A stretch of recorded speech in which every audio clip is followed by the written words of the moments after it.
Komika Marcel Widianto memenuhi panggilan Polda Metro Jaya terkait kasus dugaan pembelian foto dan video Dea OnlyFans Kamis 7 April 2022. Diketahui, OnlyFans merupakan sebuah konten layanan berlangganan yang berbasis di London, Inggris. Pembuat konten dapat memperoleh uang dari pengguna yang berlangganan konten mereka kepada penggemar.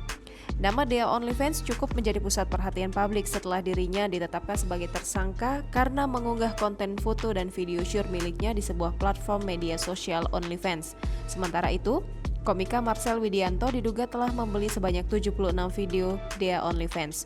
Terkait kasus yang melibatkannya ini, Marcel Widianto kini tengah menjalani pemeriksaan di Polda Metro Jaya. Sementara memenuhi panggilan kepolisian, video Marcel Widianto bersama Wika Salim kembali viral di media sosial TikTok. Banyak teman-teman di sosial media selalu menyebutkan Wika Salim adalah artis pemersatu bangsa. Dalam sebuah video yang diunggah oleh akun TikTok Marcel Widianto FC, menayangkan komika berbadan kempal itu sedang merosting pedangdut cantik dan seksi Wika Salim. Video yang disukai 196,5 ribu itu memperlihatkan Marcel yang mulanya memuji kecantikan Wika Salim dan menyebutnya sebagai pemersatu bangsa. Jadi ketika biduan-biduan lain dimintain foto, cuman Wika Salim yang dimintain, "Kak, linknya dong."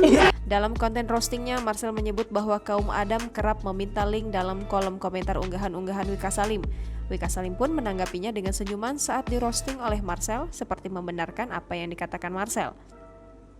Namun saat melanjutkan roasting terhadap Wika Salim, Marcel seolah keceplosan menyebut dirinya memiliki link yang ia maksud.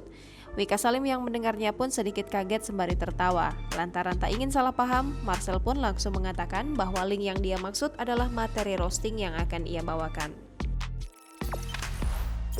Jangan lupa subscribe, share, komen, dan like ya!